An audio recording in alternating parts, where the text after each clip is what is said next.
তো বন্ধুরা, আজকে এগরোল তৈরি হবে। তার জন্য আমি পেঁয়াজ, লঙ্কা, শসা সব কুচিয়ে নিয়েছি। এদিকে আটা মেখে লেচি কেটে নিয়েছি।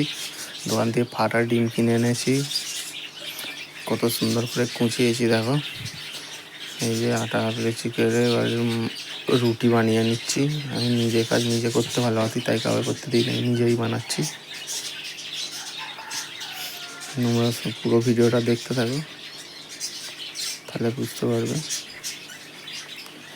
এই রুটি চাটুতে দিয়ে করছি, ভাজা হচ্ছে। ডিম দিয়ে দিলাম, এর উপরে রুটিটা চেপে দিলাম যাতে সুন্দরভাবে ধরে নেয় ডিমের সাথে। এগরোল তৈরি হয়ে গেছে, নামিয়ে নিয়েছি। শুধু সার্ভ করার পালা।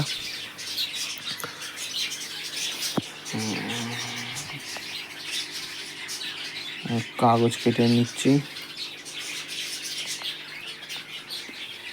কাগজ কেটে নিলাম।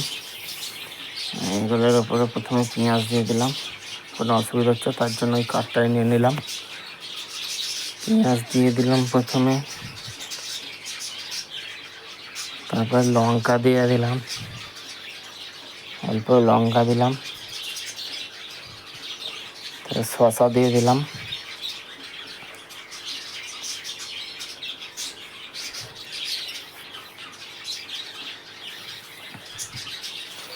টমেটো সস দিলাম কিষানের, অল্প কাসুন্দি দিলাম, অল্প পরিমাণে কাসুন্দি দিলাম, দিয়ে এবারে রোল করে নিলাম, কাগজে মুড়ে নিলাম। সবাই বলবে অবশ্যই কেমন হয়েছে না হয়েছে।